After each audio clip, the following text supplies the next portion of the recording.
in Scripture.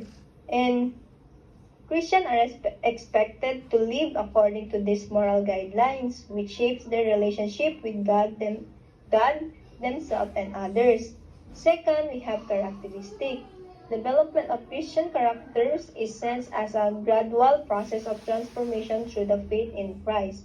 And this involves cultivating virtues such as humanity, patience, kindness, and self-control, and which are essential for a life pleasing to God. And second, we have the spiritual aspect.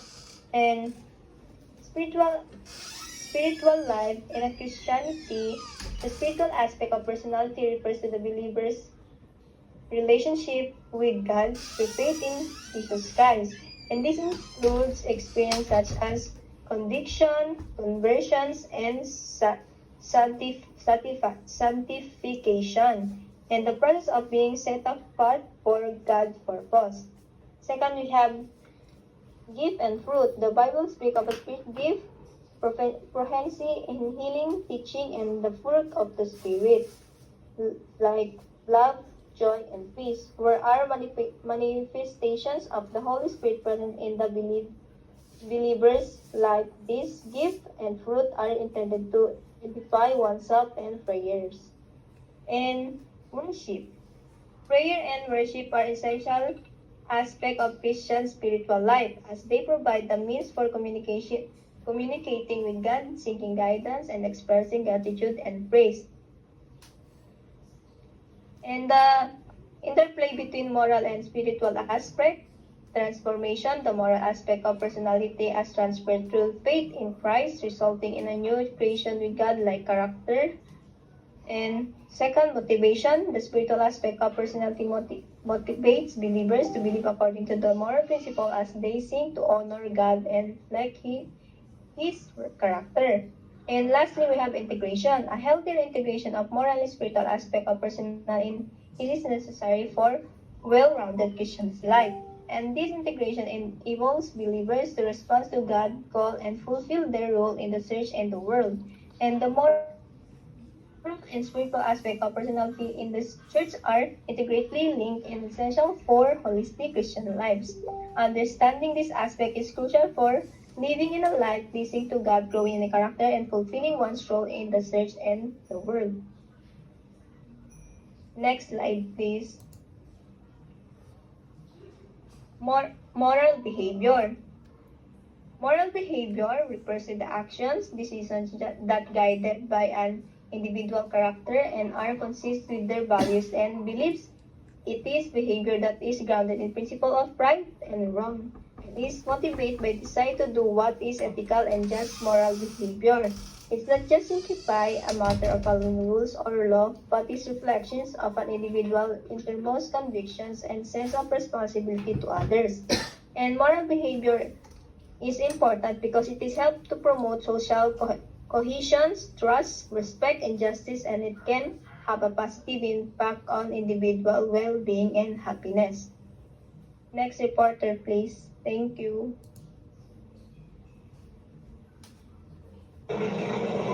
So, good morning, Mom. So before I start, let me first introduce myself. I am Danica Mariola, and my assigned topic is all about and actions, avoiding deception and upholding integrity. So the second one is the fairness. So fairness emphasizes treating everyone equally, impartially, and with justice, ensuring that decisions and actions are unbiased and equitable. The third one is the compassion. So compassion, it refers to empathy, kindness, and concern for the well-being of others, motivating us to help those in need. The fourth one is the respect for others. Respect for others, it involves valuing and acknowledging the inherent worth of every individual, regardless of their differences, and treating them with dignity. So these qualities are crucial for building trust, fostering healthy relationships, promoting trust and compassion in society. By embodying these world. So let's talk about my word. Attorney Green. The floor is yours. Thank you.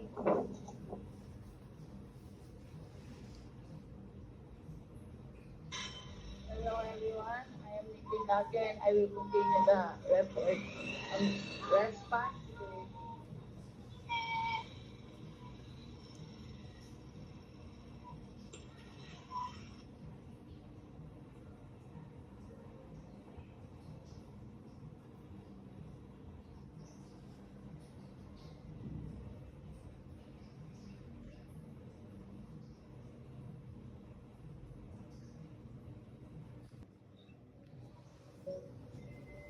Hi guys, I am Nitin Lagyo and I will continue the report.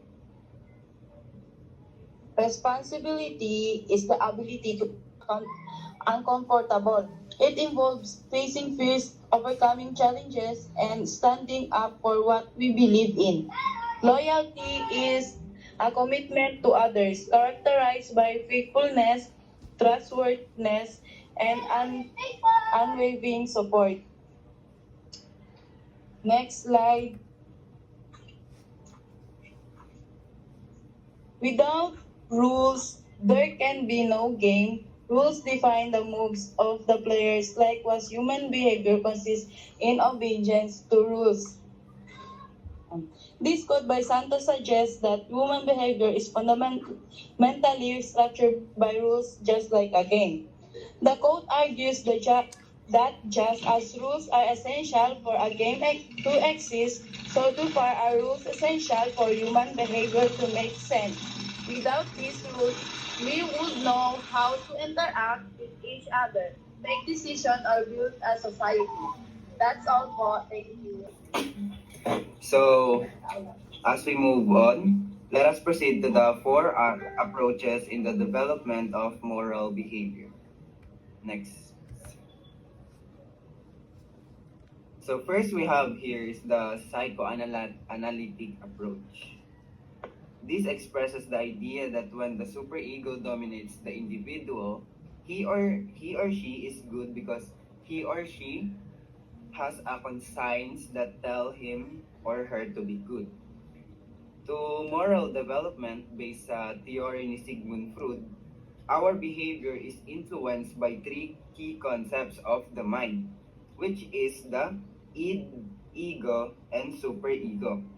The id represents our basic instincts and desires, seeking immediate gratification, while the ego acts as a mediator, balancing the demands of the id with reality.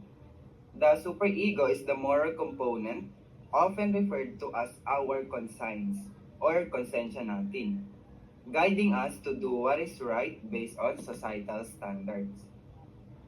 According to this approach, when the superego dominates, an individual behaves morally because they are driven by an internal sense of duty or guilt. The development of the superego is influenced by social experiences, like social interactions sa pamilya, sa mga friends, and sa society, which shape our understanding of right and wrong. Next. So next is the learning theory approach. Learning theory approach says that we have been trained and disciplined by our upgrading and by the examples of our parents into behaving the way we should. So, moral behavior is learned through various things. Example, in our family when we are a kid. When we are rewarded for behaving in a certain way, like kino-compliment tayo and ng parents natin because we did good academically, we are more likely to repeat the behavior. While punishment, not lang physically, sometimes emotionally punishments, discourage us from repeating actions. And hindi to maganda because it only lead to negative outcomes. But if we look for a silver lining because of that, we are aware of what is wrong and what is right. We are now aware of what to do and ano yung mga bagay na hindi na dapat natin ginagawa in order to prevent consequences or punishment. This approach emphasizes that morality is not innate, not siya originated in our mind. Like, pagkaanak na sa atin, alam na agad natin yung objective of morality. Hindi ganun yun. Because morality is developed through interactions with and sa ating mga experiences. That's all for me. The rest will discussed by the next reporter.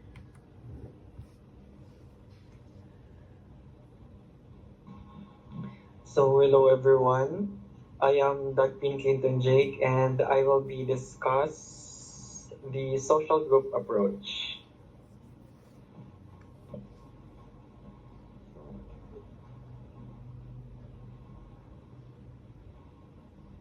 So the social group approach no claims that we have claims that we behave the way we do because people expect us to behave that way.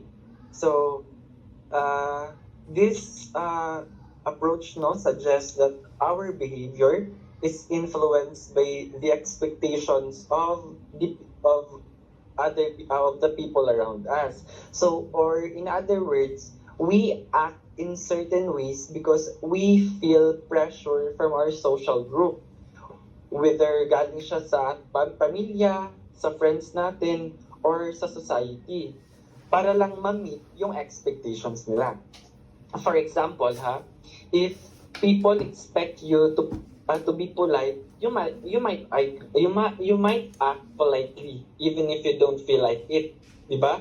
So, ano lang yun siya, nag-act ka lang politely because yun yung inaasahan sa atin ng ibang tao. Nakuha? So, this theory no emphasizes yung expectations sa atin ng ibang tao. At nakaka-apekto yun siya sa kung paano tayo magbe-behave. Okay? So, next slide please. Cognitive development approach asserts that to behave morally implies intelligent adaptations to our environment. It emphasizes the importance of intelligence in moral control. The more intelligent a person is, the stronger he or she is morally. So, the cognitive development approach connects intelligence with moral behavior by saying that smarter people are better at thinking through right and wrong, understanding the effects of their actions, seeing things from others' viewpoints, adapting to new situations, and handling complicated moral issues, which helps them make better ethical choices. So, that's all. So that will be all. Thank you for listening.